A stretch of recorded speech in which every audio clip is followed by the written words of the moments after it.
Hey there again, I'm Synesthetic Mouse. Welcome to a sunny Alpha City morning. We're back at the tropical fish store and today we'll build some aquariums. Sea lanterns are going to be a big part of that and I'm almost out. So later on, we'll have to spend some time at my ocean monument to get more. I've been slowly making the ocean monument into a guardian farm, mainly for sea lanterns. While we're out there, I'll show you around and show you how I've been draining and rebuilding it, while constantly being shot with lasers. A Minecraft aquarium basically consists of a base, some decorative blocks.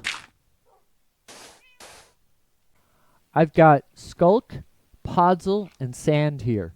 Sands and soils let you put kelp and seagrass in. Then there's glass and water. Fish sold separately. Before I go on, I just want to make clear that I didn't invent most of these methods for building aquariums. I'm just putting my own details in. I have some new ideas for this project that I haven't seen anyone else use though. If they work, maybe I've invented something new. An aquarium can be built so that it's freestanding in the middle of a room, but they take a minimum of 3x3 space for only one water block. And 4x4, like this one, gives you just 4 water blocks. I think they're better for big rooms like building lobbies. This one is just temporary to show you. There will be a couple in other parts of the store as demos. Building aquariums against a wall takes less space, and I think they look better. That's what I'm doing here. There's going to be an aquarium aisle here most of the length of the building. There are 2 different ways to make the aquariums cooperate with the building's walls.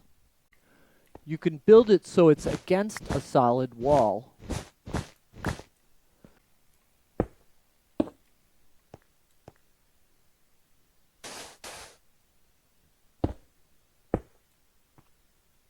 This way, the bases of the aquariums will be 2 blocks away from the wall, and you have to use blocks at the sides to contain the water. The water is simply between the wall and the glass. The side blocks can be part of the room design or part of the aquarium itself. You can also put the water in a wall. It takes less space because the wall itself is the side blocks. That's why I made a point of them before. The base is only 1 block away from the wall, and it uses less materials. And I made a hole in the wall to show you that this method allows one aquarium to serve 2 rooms. I do this when I have only a 1 block wide wall between 2 buildings also, like here. It's a great decoration and it takes very little space. On this side of the aisle, the side blocks will be the same as the wall, like in the apartment.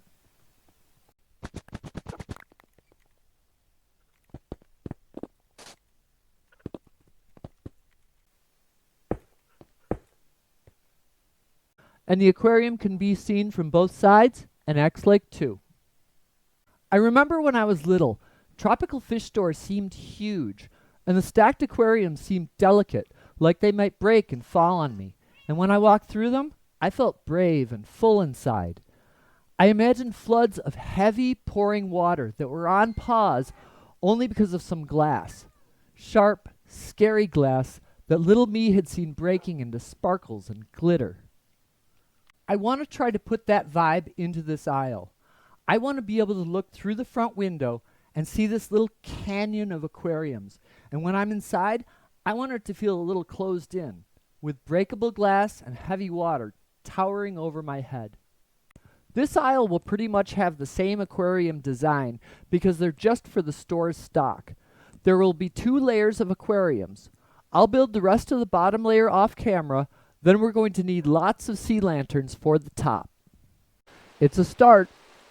You might notice that I had to change something. I accidentally reversed the colors of the columns from my design. I started building with white below and a blue block on top. The second layer will work a little differently. Because blocks are so big, Fitting things together at this scale means you have to trick your eyes with geometry. The base of the upper aquariums is the cover for the bottom layer. Sea lanterns here light both the top and bottom aquariums. To hide the front of them, I'm going to use maps and paintings. From down here, you can't see that the upper layer doesn't have sand, and in the bottom aquariums, the sea lanterns pass for fluorescent aquarium lights.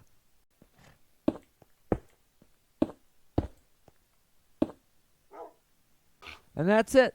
I'm out of sea lanterns. Now it's time for that trip I talked about. The ocean monument isn't that far through the nether.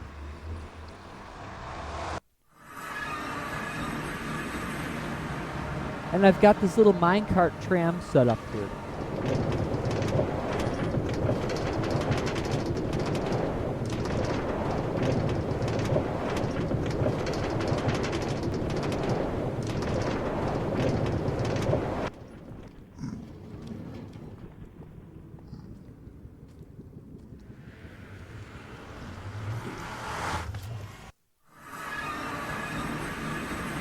And here we are.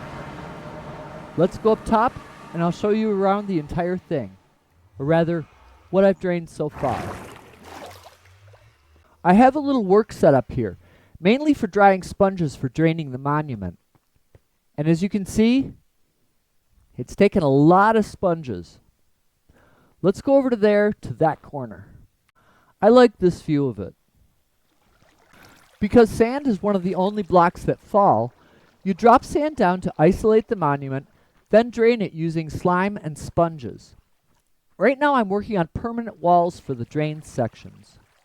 Guardians can only spawn within the bounding blocks of the ocean monument, which is 54 blocks square and 22 blocks tall. The monument itself doesn't even need to be here. By draining the monument, you get rid of all of the water blocks that Guardians can spawn in. And this assembly is the whole point. Once you drain the monument, you can control where Guardians spawn by adding water blocks back where you want them. What you see is water columns interlaced with air columns in a checkerboard. Guardians spawn in the water columns and they fall in the air columns.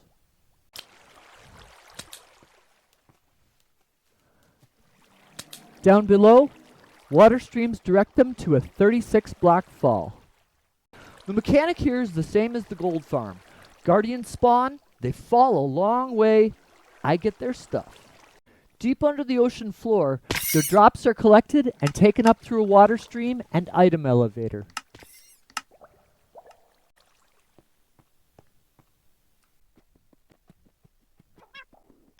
This is actually the floor of the ocean, underneath the monument.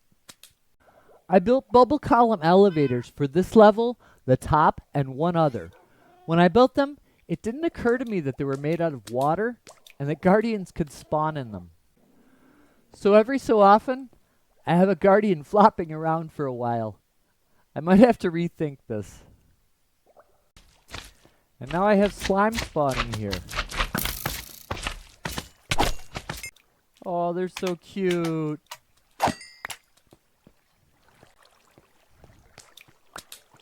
Oh, I don't need you around either.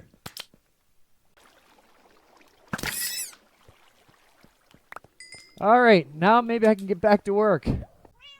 Now, let's go drain some ocean. My method is simple.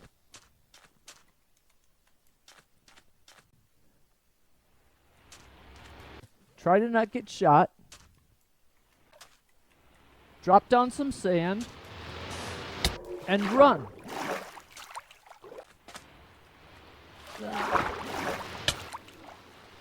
Whoa. It's dangerous. Drop down some sand and run. Repeat as necessary. Repeat as necessary.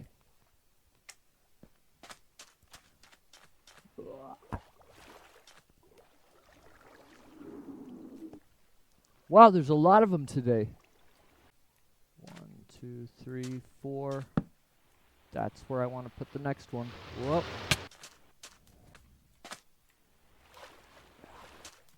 Whoa. You're right there.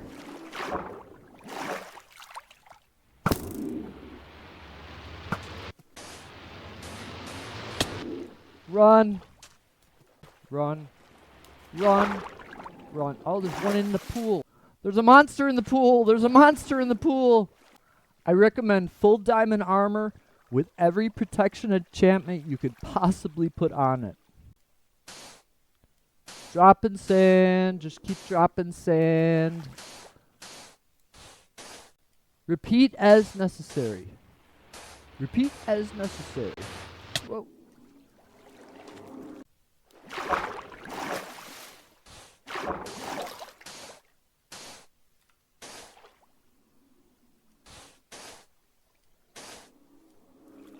Out of sand. Now comes the fun part. We'll start draining with sponges. Now this is the wall that we're going to be able to take out once we get this done.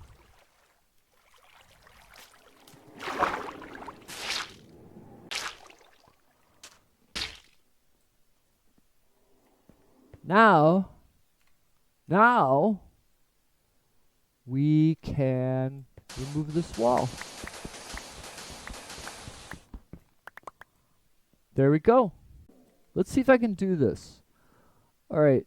The idea is that you take out the bottom block and replace it with something else quick. I did it. Non-solid block like this will it'll break. It'll break the sand. I'm not trying to show what I'm trying to say here. Now I just have to take the sponges out. See if we can go get the one out of the pool. Let's see, we start drying this thing out. See if I can get him. Whoa! That wasn't supposed to happen. Okay, I'm gonna try to get this last chamber here. But we got a guardian in there, so I gotta really be careful here. Ah, he's gone. I got him. Nope, there's another one. I did it again. Ow! Okay, we got one down in there still. Yep.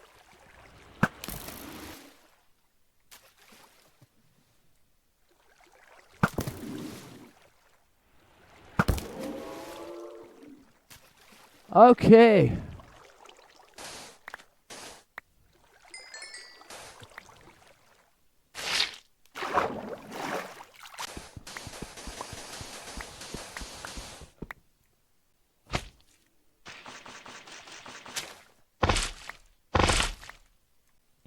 Well, that's pretty good for today. Let's go see how much stuff we've got and head back. This is where the guardian drops are collected. I pulled some out earlier, but I wasn't recording. It was enough to make 28 sea lanterns.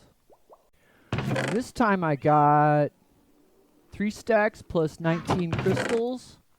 And let's see, 6 stacks plus 33 shards. And that's enough to make 42 more sea lanterns. So that's a total of 70 sea lanterns. I'll probably need more later, but that's a good amount to continue with the project. Oh yeah, we also got over 13 stacks of raw fish. Yay! My ultimate plan for the monument is to dismantle it and rebuild it on the ocean surface. I think it'll look amazing, and the entire spawning area will be available. Well, we've got what we needed, and we had a little fun doing it. Now, let's go home. Well, it's pouring rain. Sal, I'm back. It's nice to see you. Blue Dog, I'm home. I have plenty of sea lanterns now, but I decided to change something. Let me go get some other supplies, and I'll show you. Originally, I planned that the bottom aquariums would be mainly for show. I was thinking that they would be inaccessible. I wouldn't be able to get to them unless I drained the top aquarium and broke one of the sea lanterns. I figured it would be a trade-off that would look nice, but it really bothered me. I had a plan that I liked, and that one thing took something away from it for me. I think maybe I found a way to make this work. Instead of 2 sea lanterns in every aquarium, I'll put in 1 sea lantern, and on the other side, I'm going to put a trap door, waterlogged inside the water block. To keep the water and the fish in the top aquarium, I'll use an iron trap door as the bottom instead of a sea lantern.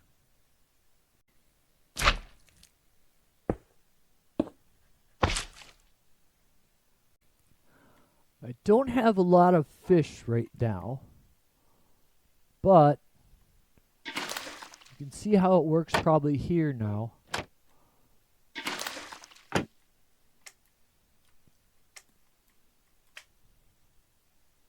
That might work. Ew. That works. Now they're both accessible. I'm encouraged by this. I'm going to do the same thing to the rest of the aquariums off camera, and I'll be right back. Well, I had to get a new microphone in the middle of this video, so things are going to be sounding a little bit different from now on. I've finished most of the aquariums on the first floor and a few of the decorations. Blue, why are you up there? I think I'm going to eventually replace a lot of the paintings with plain maps, like the island and the ocean monument here, and some map pixel art resembling signs. I like this new table idea using trapdoors, but I'm going to have to experiment with it more. Eventually, I want to replace the birch trapdoors and some other things with pale oak. I think the whiter wood will just look better. Before we say goodbye, let me quickly show you the basement. I've built an aisle similar to upstairs, but with single block aquariums. 22 of these will contain one of each of the 22 common fish. The big tank down here is for a big display, and there will be other aquariums and supplies under the stairs. Well, it's getting late, and I think that's all for this time. In the next video, I really want to work on the geode and building an amethyst shard farm. After that, we'll need to go on an out-of-town expedition to a pale garden via a warped forest. That expedition is to gather some resources for both the theaters and this store. I'm going to try to get those out quicker so we can get back here quicker. If you enjoyed visiting Alpha City, please like and subscribe to see more. Of course, it's pouring rain again. I'm Synesthetic Mouse. I hope this video has been useful and fun. See you next time. Later. A cat sleeping in the bed with a villager. I think that's my cat, too. I think that's my cat. The villager took my cat.